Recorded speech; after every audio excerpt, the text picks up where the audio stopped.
Welcome to the Patrick Real Estate Show, where we explore the fascinating world of real estate investing with your host, Patrick Switek.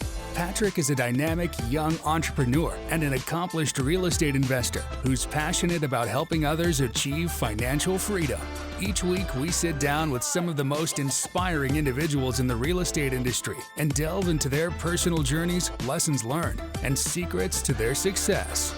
Let's dive into this week's episode. Welcome, Kale, to the Patrick Real Estate Show. For the people that don't know, Kale has been a pioneer in short-term rentals, and he's used that as a way to get out of his W-2 job that was pretty high salary by replacing that income with short-term rentals. And he's currently at 13, some in Florida, a majority in the Smoky Mountains. But one of the key things that Kale has done that I think is really freaking cool, not only do I know him from the get-go when I first started getting into short-term rentals because he had a one-bedroom property that was near mine that was doing like 50 to 70% better than my Airbnb, even though it was almost the same more or less. He's got a lot of hacks on how to pack Airbnbs with amenities to allow them to be a lot more marketable and make it really appealing to people that come into the area. And he's been really incredible about positioning that in the listings themselves. And I think that I'm really excited to just dive into your story, Kale. Welcome to the show. Thank you. And let's not forget, you did pretty well with that one bedroom. You sold it off for a nice profit there. So yeah, I did. I did sell it off for $465, bought it for $306. Hey, I'll take that as a win. But mine was making at the time, Smoky Mountains, one bedroom. Yours was a one bedroom too, around the same square footage. And I would call you, I would message you, and I would consider you as literally the pricing king, because I was like, how the heck are you getting these rates on this rental? But one of the things was I made around 55, 60,000. And I think, how much did you make on that one the first year? That one was at 90,000. That is crazy to me. That is crazy. Yeah. And so that's 50% more. So walk us through maybe, I think, the story of Kale. Where did Kale get started with short-term rentals? How did you get into it?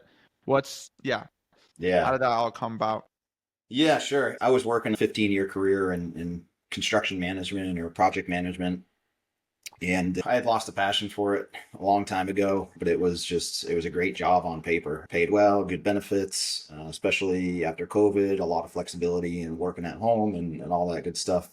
But it was very stressful. It was very demanding, long hours. And prior to COVID, especially, it was a lot of time on the road, driving around to job sites and this and that and the other things. It was typically your typical 12-hour days. Leave before the sun comes up and get home after the sun goes down type of thing. Wow. And I talk about this in the Hospitable Host, but when my youngest son was born, end of 2019, that was when really the pivotal shift came in my mindset and not wanting to continue on in that same pace of things, never see him, not be able to do anything with him while he was growing up. And so that's what really set me down the road of trying to find a way to get out of that job. And I fell on real estate.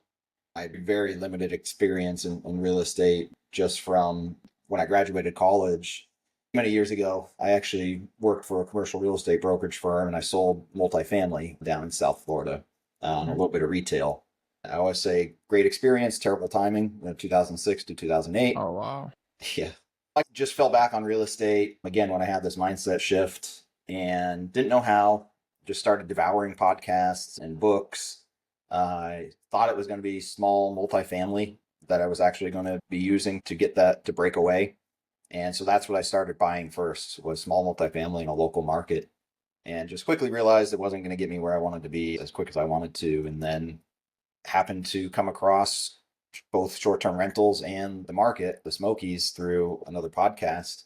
And literally a couple days later, we packed up the minivan and drove 17 hours out there and checked it out, and under contract on the first one a few weeks later, and then took off to the races. So we scaled quickly, replaced that income within 6 to 9 months. And then after about 2 years from getting started in short-term rentals, left that job to just pursue this full time. Wow. And when you were doing that, what year was this? Was this 2021? So 2020? yeah, so 2020 is when I started, and that was buying the small multifamily. And then 2021 is when I made that shift over to short-term rentals. Sweet. Cool. So around the same time. Yeah. But the difference was once you got that first one, you got hooked. Right. How many did you buy in that first year? From what I remember, it was a lot. Yeah, the first year for short-term rentals was 4. Oh my God. We went to 0 to 3 really quick because, and I'm a man of faith, and so I put this up to prayer a lot, and I like to attribute the success that I've had to God, and I think it was providential. That first cabin that we purchased, while we were under contract, we discovered that the seller owned the 2 neighboring ones and was looking to sell as well. And immediately after closing on that first one, we negotiated off market with them and purchased the other 2. So we, in the span of 3 months, we now had 3 cabins. Yeah. Did you have any criteria, or were we just buying whatever? Yeah, it's funny looking at my underwriting spreadsheets then versus now. Thankfully, I was very conservative then, and I'm very conservative now. And I was looking for, I was looking for, it was like 15% cash on cash return. That was my main criteria when I was underwriting. And I just look at the revenue estimates that I have at that time were like so low. But that was great though, because being new into it, not really knowing, with those super low revenue estimates that I had, I was still purchasing for what was going to achieve a 15% cash on cash return. So now the reality that those revenues are much, much higher shoots those actual returns through the roof. Yeah, absolutely. And I'm curious, what did you underwrite the 1-bedroom cabin that did $90K? That one, I think I underwrote at $50,000. Oh my God. Yeah. Oh, that's funny. Okay. At least my cabin was making 33 and then I did 60. I thought that was pretty cool. But hey, a win is a win. So that's cool. So so you got the 4, you got hooked. How did you scale to 13? Like, walk us through some of those deals. Sure. Yeah. I guess the timeline really is we got those 4 the first year, the next year. And how are you funding these, by the way? Yeah, good question. Part of it is, remember, I had 15 years of a career, or really 17 years when I include those couple of years in the real estate prior. So really working for 17 years prior to getting started in this. So it was by no means an overnight thing. And thankfully, I've been very fiscally responsible and almost frugal to a fault. I had saved up a relatively decent amount over that time. I owned a primary home as well. And so I had taken a HELOC. Actually, no, it wasn't on the primary. I took the HELOC for that. It was actually on a single family rental that I had here locally that used to be my primary, but then I had moved into another house once I got married and everything. And so I had taken a HELOC out on that investment property, just a single family rental. I used that. I used savings. I took out a $50,000 loan from the 401k. Again, during COVID, we had the opportunity to tap into our IRAs penalty free through the CARES Act. So I took out $100,000 from the IRAs through the CARES Act. I tapped in every resource that I had and utilized that to fund those properties. And through my W-2, I was able to still qualify for conventional financing with my DTI for those first 4 properties that year. And then the next year, it was really the same process. I was still working that W-2 the next year, no problem with qualifying with the financing. And living off that W-2 income, the profits from those first 4 properties were starting to pile up. And really those ones bought the next ones. And so we bought 3, I think it was, that next year. And then, what was it? 2 the following year. And then we started taking on some co-hosting properties as well last year. So that's the long and short of it. How many co-hosting properties do you have? 3 currently, and we're about to onboard a 4th one here shortly. And where is this? Is this in Florida? So we have 3, or it will be 3 here in Florida, and then 1 in the Smokies currently. There you go. Yeah. Sweet. So cool. Now so obviously COVID's been great, and a lot of people made money during COVID. Now, granted, once COVID was over, how did revenue started going down? What kind of steps did you take to ensure that your revenues still maintain high levels during that time? Come Yeah. down. So you mentioned, that studio cabin that was pulling the 90K. Yeah, and it doesn't pull 90K today. It still performs very well for a studio. I think last year, I was just looking at the numbers. It was still above. I think it was 75,000 or so, which again for a studio cabin is excellent. But yeah, those COVID times it was not repeatable. Let's put it that way. So yeah, it made things very easy in getting started for that first year or so. But I think it did set up a lot of false expectations and hopes for a lot of people, and I think that's why a lot of people are perhaps running into some trouble here now that things are normalizing a bit. But you got to be really flexible in adapting on your pricing strategies. Yeah, during those COVID times, you could just continue raising your rate and raising your rate and raising your rate until it stopped booking. And then, okay, there we go. There's the sweet spot. And I was even of the mindset at that point that I'd rather have a low occupancy. I was running, I think, between 55 and 60% occupancy, which is a pretty low occupancy. But I was totally fine with it because my revenue was through the roof because I was charging really high rates. Now it's shifted. So now the occupancy is much higher, but the rates are lower. And the revenue overall with the portfolio versus 2022 was actually flat, which in my book is a success. A lot of people were crying about the big downfalls. So to have it flat year over year was pretty good. This year is still early. We'll see where it goes. But yeah, I think you got to adapt your pricing strategies because it definitely changes. No year has been the same since I've started. It's taken very different strategies and trying to manage and optimize the revenue. What kind of strategies are you implementing? That's been really helpful because it's a really Smoky Mountains and Florida, just in general, are some of the most competitive markets in the country. So what are you doing to stand out? Yeah, just in general.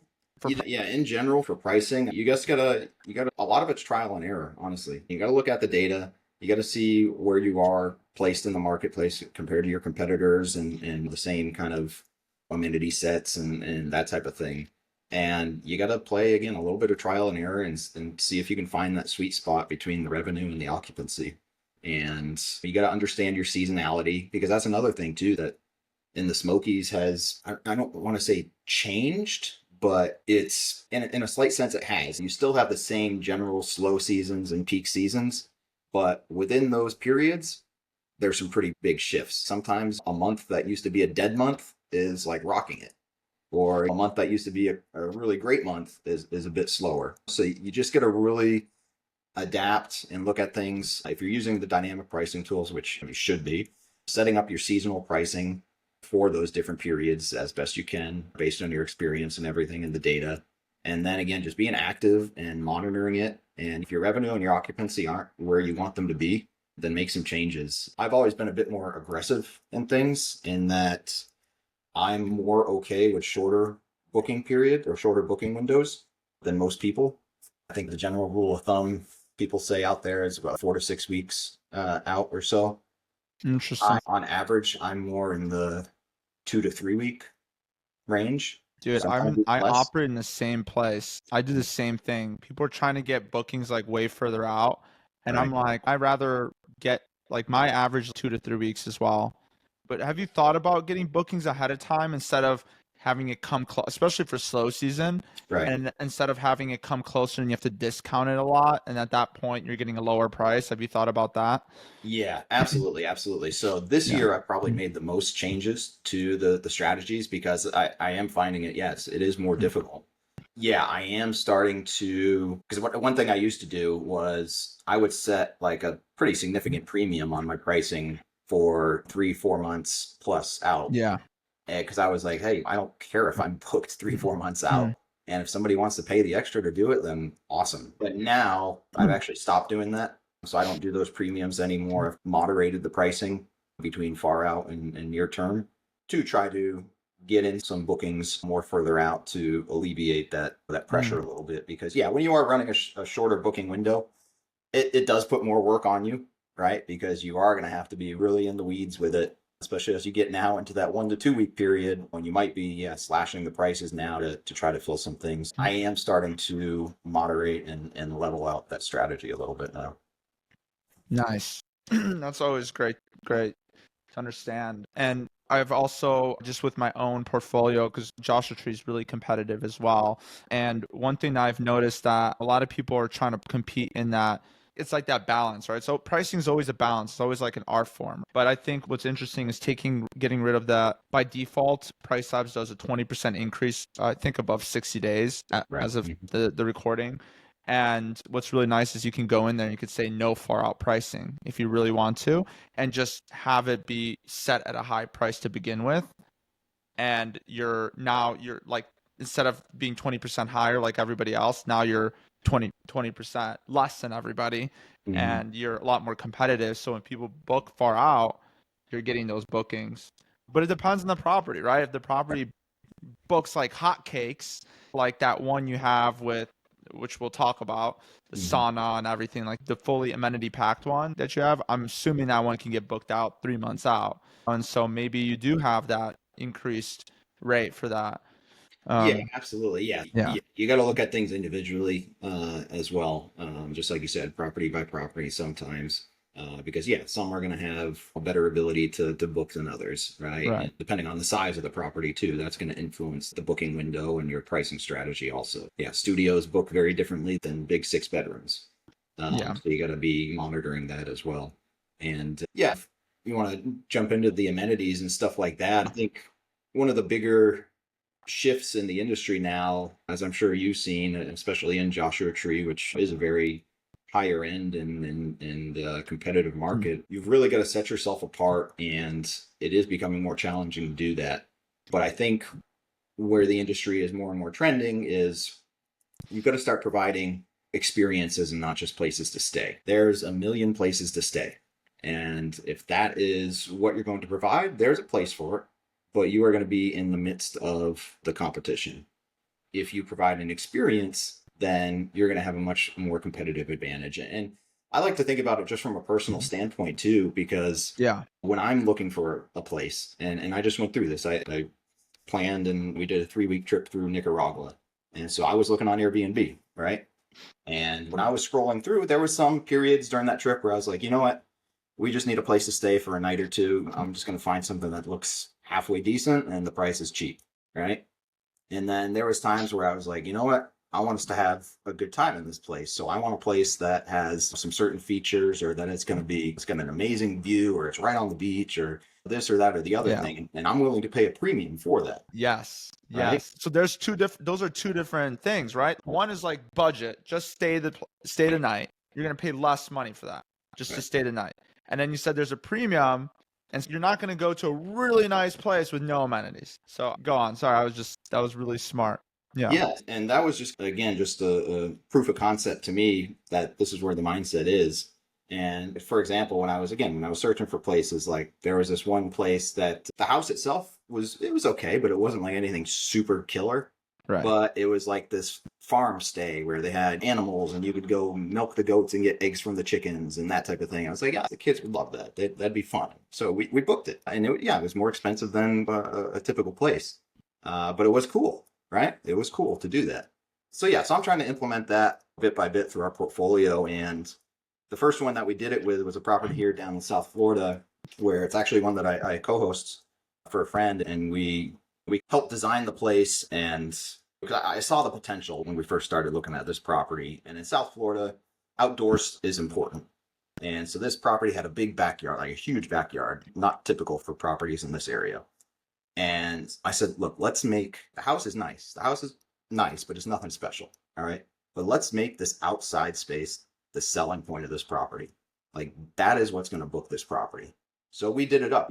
Number one, we took out all the grass and put in fake turf.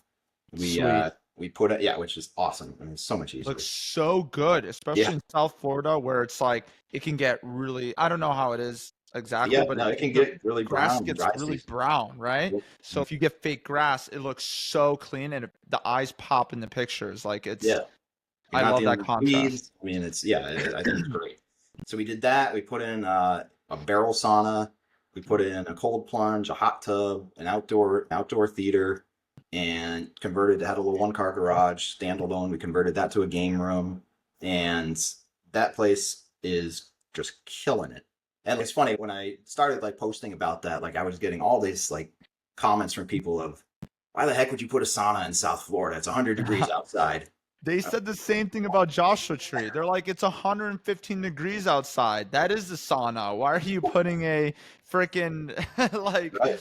That's Yeah, so funny. You'd be surprised that people love it. It's awesome. You have a sauna side by side with a cold plunge, right? Yeah, And this whole biohacking it's a trend it's right huge.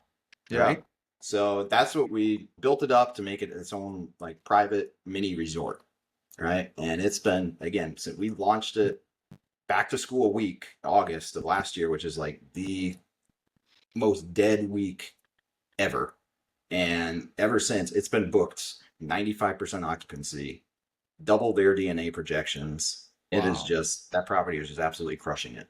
Funny about that. This just reminds me, we have a property that's a 2-bedroom, all in. Josh, my business partner, bought it. He bought it and he was looking to make $100K on this property. He was like, you know what? I'm just going to get it done really well.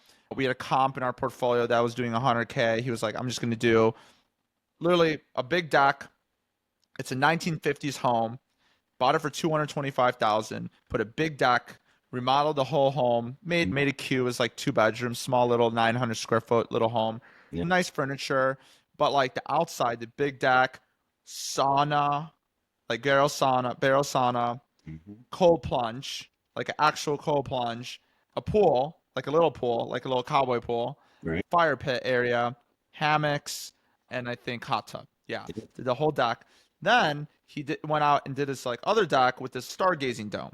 And then he put a movie theater into the house. And so when we took that house on, we're like, okay, we're going to brand it as a spa retreat. It's going to be a spa retreat. And we branded the heck out of it, like with like everyone going, you know, you're going to cold plunge, you go to the hot tub, you're going to the sauna, you're going into the whatever, the cold plunge, or not the cold plunge, the dipping pool. Right. And then you have the fire pit, you hang around with your friends, then you go to the movie theater at night, and then late at night, you get the experience of sleeping under the stars. What kind of spa experience is that? It's like incredible. And so it outblew our expectations. Right out the gate, that little dinker was booking at high rates, and I was like, damn, I was getting like, I saw $500 a weekday, a night, and a weekday, and it's 100% booked. It's since we launched. It has not missed one day since we launched, and it's booked like 4 months out. Like, it's crazy, and it's making $160,000 before. That's not gross revenue. That's nightly rate. That's probably closer to 170, 180. Yeah, blew every comp out of the water. Number one in Joshua Tree. This little dinker, just because it had the right amenities and the right branding and the right position and the right photos and the right pricing. But man, that one blew us out of the water. That kind of like yours, right? Like the full spa experience. It's what people want. It's the amenity driven, right? So I love that, man. I love that you did that, and works in Florida just as well. Even though people are like, Joshua Tree, of course, it's a spa retreat. People love that in Joshua Tree, but you're saying it works in Florida. Oh yeah, absolutely. Yeah, and we get a lot of locals that book it, right? That they just want a weekend away to pamper themselves. Look, how much does what is the nightly rate on that house? Just give me a number. I mean it varies, obviously. Yeah, anywhere from low season, probably around mid 200 a night, to we're getting, I think our highest is like 1,100 a night. Okay. How many people can stay there? 8. Okay. 8 people, let's say $800 a night, $100 a night, right? You stay there for 2 nights. That's $200 per person. Now, tell me, what other place you have 24/7 access to a spa for 2 days, your own personal spa with nobody else for $200? Right. Tell me another place in Florida that does that, because I'm sure there's places in Florida that probably charge $300. I don't know. I don't know the market, but you see how that's like such an incredible experience that somebody couldn't have. So I think that's just, I think if anything, $200 is so cheap. Like, I think that's a steal. Oh, absolutely. And another thing that we did, especially for that property, just because it lends itself to it, is started marketing it for events as well. So we do it on, there's a platform called Pure Space that we've utilized as well. And so we've had photo shoots, we've had corporate events, And one of those events might pull in a couple grand just for a few hours. Wow. That's another great, if you have a property that lends itself to some type of events, looking at that, there can be some big money. It also has a big backyard, you said, and that's a unique amenity or Right. unique feature of the house. So I think that's just genius to do that. And so you've been getting pretty good interest on Peer Space. Yeah, it's not, that's not our main focus, but we have it there and we get the occasional booking on there through that. And sometimes, it's been, like I said, photo shoots, corporate events, even birthday parties. Wow. Yeah, where people they want to have a nice space to bring the people together. How do you charge for that? Because obviously the cool thing about having an amenity packed house is the fact that you can actually get people to come for the amenities, right? And so that means you can get these one-off shoots like the Peer Space and all that. Now, how do you charge accordingly for that? The way it works on there, at least, is you set up an hourly rate and you can set up a minimum number of hours and you can still charge a cleaning fee and whatever other add-ons and things like that. We do, I think right now we have a 5-hour minimum and we charge, it depends on the number of guests, but I think we charge anywhere from, I think, $250 an hour. Wow. Yeah. And then there's some add-ons that we offer as well on top of that, plus the cleaning fee. Is it worth that versus just having it for the night? If they book it for 2 hours, it might not make sense to say this $200 That's why we set $300. the minimum hours at 5 hours. So we make sure that it's well worth the while. Perfect. Okay. Yeah. Sweet. So so that was really our proof of concept, and we did that with another property of ours down here in South Florida that's been doing very well. And then we took it to the Smokies. I love that. That's the one I saw, the one in the Smokies. So talk about that one. What did you put in the Smokies place? Was that even normal? And also, let's backtrack to 2021. What was required in the Smokies in 2021? Like required, everyone needed to have it. Yeah, you need a hot tub and you need arcade games. Arcade. I wasn't even thinking arcade games, but like the sit-down arcade game. Those are the two things you need, and then you'll book. Right. Is that the case anymore? No. Yeah, things are shifting a lot. Yeah, Smokies, just like Joshua Tree, is a very competitive market. There's a high bar for expectations, and so you got to really do something different to set yourself apart. So how do you stand out, Kale? Let's talk about that, because that house is pretty cool. So what did you do to it? Yeah, this is it's a bit of a risk. It's a completely different market than South Florida, than Joshua Tree, and we decided to take a risk. We had the proof of concept from down here, and we'll see where it works out. But just in line with that theme of providing an experience and not just a place to stay. So we did a renovation on this property that it was a 4-bedroom, but with a big 1,200 square foot basement that was unfinished. That the timing hadn't been right until recently to pull the trigger on finishing it. So we decided to do that. We built it out. We had 2 more bedrooms, which this property does have a mountain view. So we added these 2 bedrooms that look out onto the view. Sweet. Nice. Added a really nice bathroom, a gym and theater area, a poker room, which is really cool. Wow. Yeah. And then also this spa room, an interior spa room. And we put all those same amenities inside this room. So we have a nice big size 4-person sauna, a cold plunge, an actual steam shower, which is awesome. I love that's awesome. That was my personal thing. I love that was a personal preference. Hopefully other people do too. But we put a steam shower. We got a massage table, massage chair. It's got the fairy lights, so you can have different levels of lighting, and it's a cool room. It's just a cool room. But we turned that cabin into what was just a 4-bedroom to now a 6-bedroom plus all these other amenities and features and spaces. And we just recently finished that. What was it, about a month ago or so?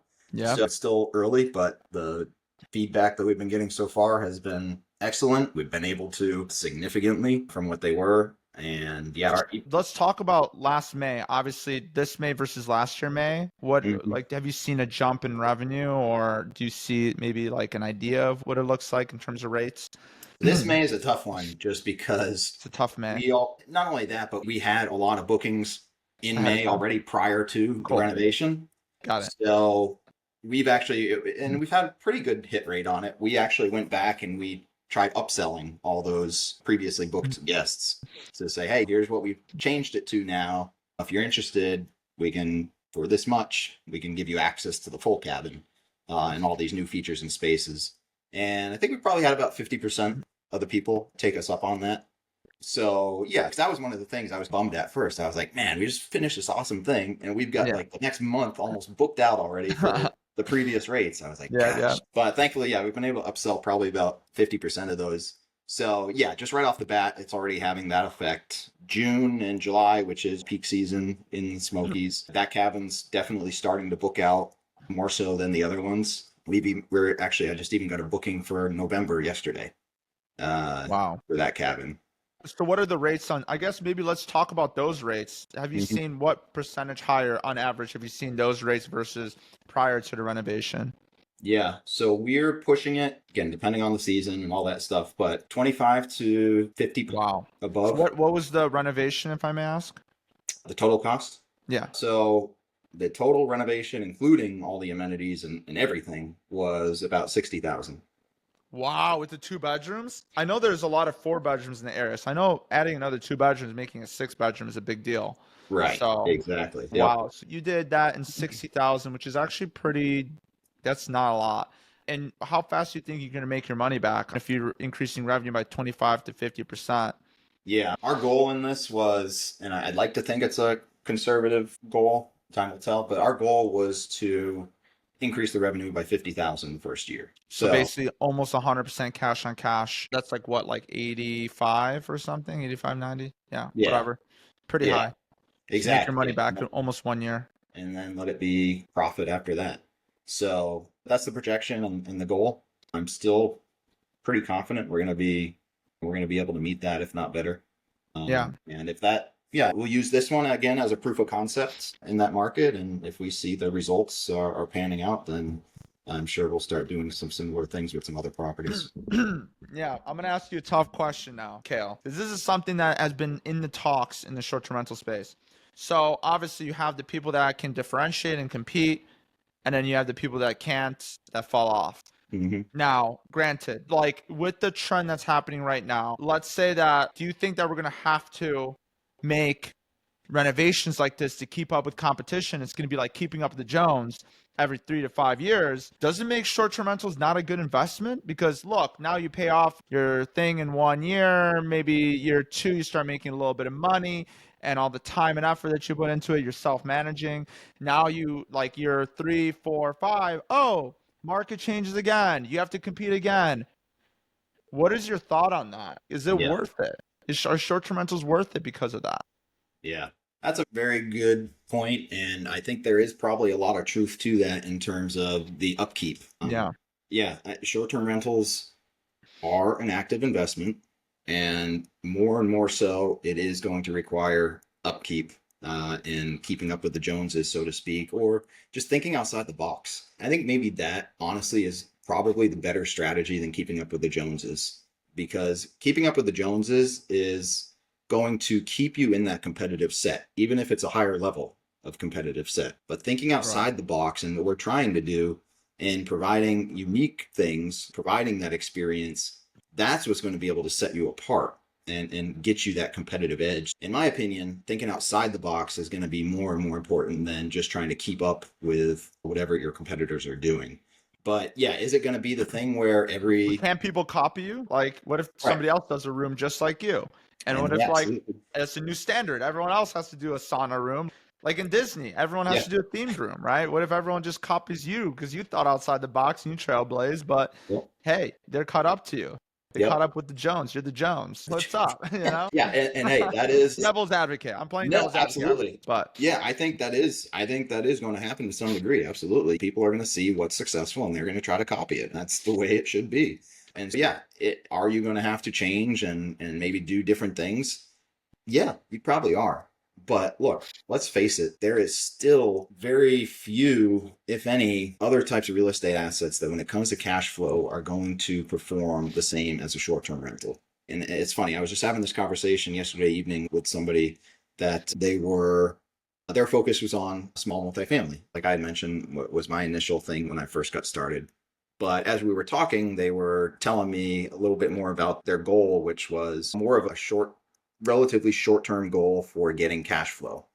I was telling them my story and telling them about short-term rentals and that type of thing. And at the end of the conversation, they're like, man, I think we need to change our perspective on things, because it is just hard to beat. And so, yeah, even if you are going to have to do the upkeep, even if you are going to have to change and update and do all these things, it's still going to be worth it, in my opinion. Yeah. If Kale, also you buy right and you manage right, that's the key. Yes, 100%, 100%. And Kale, keep in mind all those that $60,000 you spent that probably added value to your short-term rental in appreciation. 100. I'm assuming it's a 4 to 100%. 6.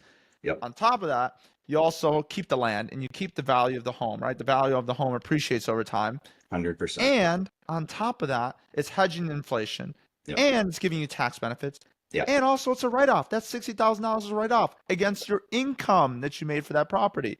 Yeah. So it's a business. So you keep reinvesting. It's still the long-term hold of owning that asset is going to be the big benefit there, man. I do think so. So I'm 100% with you on it being still worth it because you own that property. And yeah, you touched on some very key things there. And again, that's one of the things that I always tell people too is, of course, you have the tax advantage of short-term rentals. If you have that active income you need to offset, is amazing. It really is amazing. So that's a huge thing that people are missing out on with other real estate assets if they have a W-2 or full-time offset job. Your W-2 income. Yeah. Right. Yeah, that's huge. And then the appreciation. Yeah, that renovation, again, $60,000, which again, if all goes well, we'll make most of it back the first year. But beyond that renovation probably added about $400,000 to $500,000 in equity. Wow. On that property. So where else are you going to get better types of returns? And I say short-term rentals are like a hybrid asset. They're not just a cash flow play, but they're great cash flow plays. But they're also, to some extent, a wealth building play as well. If you invest wisely in these markets that have the ability for significant appreciation. Because cash flow does not make you wealthy. Cash flow can make you rich, but it's not going to make you wealthy. What makes you wealthy is building the equity in these properties. And so short-term rentals, if done right, can be a bit of a hybrid asset in that they can cash flow very well and still build significant equity. So I think they have so many benefits. They really do. If you're willing to put in the work, it's worth it. Yeah, absolutely. That's awesome. Let's tie this up, man. Last 3 questions I have for you. I'm going to have one special one for you that I thought of on the spot, and I already have it. But the first one, you did mention some podcasts in the beginning. Do you have any podcasts, books, resources that you tapped into that were critical in getting into your short-term rental journey? Yeah, the most common one, of course, is going to be Bigger Pockets, right? I think that's where a lot of people start. That's where I started. It's the Bigger Pockets Rookie podcasts. I think those are great for the overall real estate knowledge and learning about the different types of assets and things out there. From there, once you pigeonhole which type of asset you're going to, then I'd say start narrowing it down to some more focused podcasts on that type of asset, like yours if you're talking about short-term rentals. Yeah, that's where I started. But yeah, from there, kind of pigeonhole it down to the more focused ones. And now okay, cool.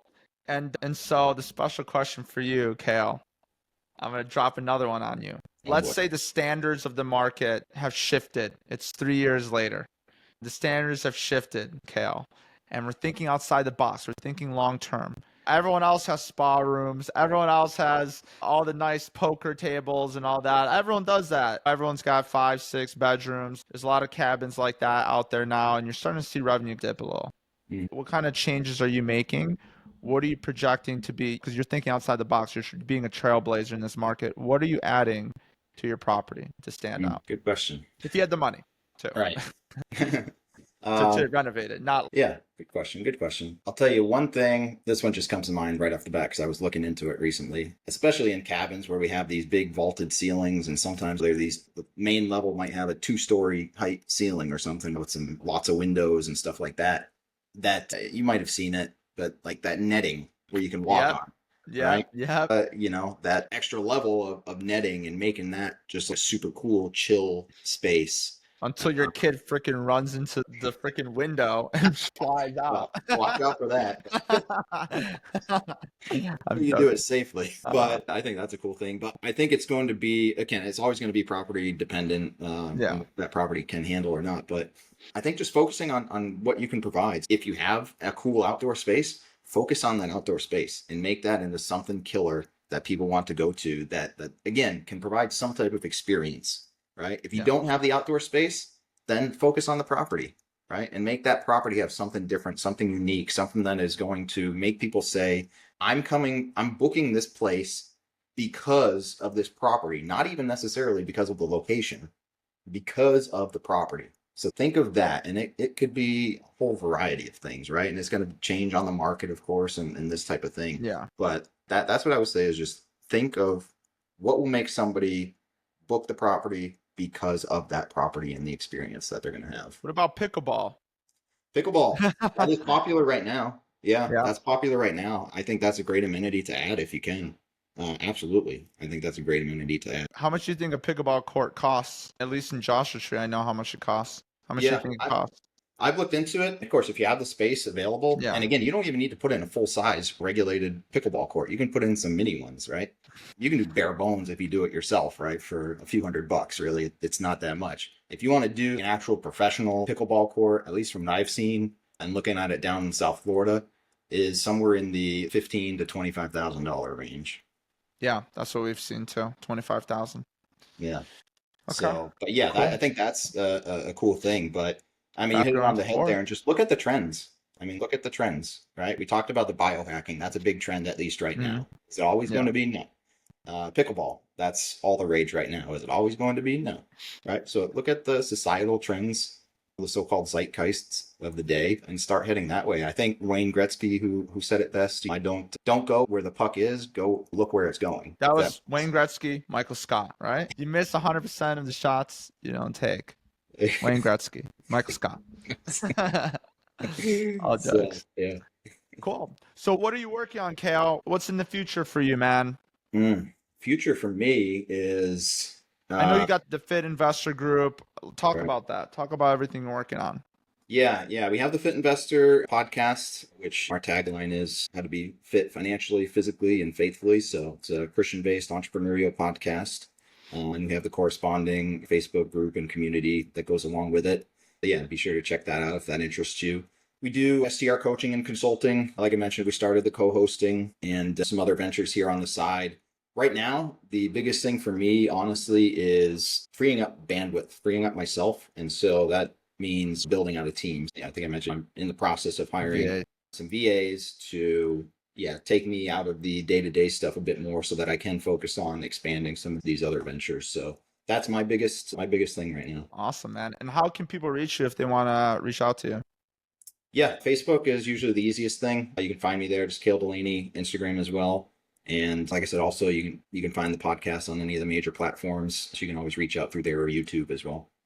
Sweet, man. Thanks, Kale. Appreciate you dropping some knowledge, man. Much love, brother. I always saw that you were grinding and you scaled so fast. And I'm just, I look up to you in a lot of ways. So I appreciate everything you've done for this industry and just helping so many people and sharing your knowledge on this podcast, man. Hey, take it easy, all right? All right. Thanks, Patrick. And that's a wrap. Thank you for listening to the Patrick Real Estate Show. If you found this episode helpful, please give us a follow and leave us a 5-star review. Your support truly means a lot. And connect with Patrick in the show notes below. Until next time.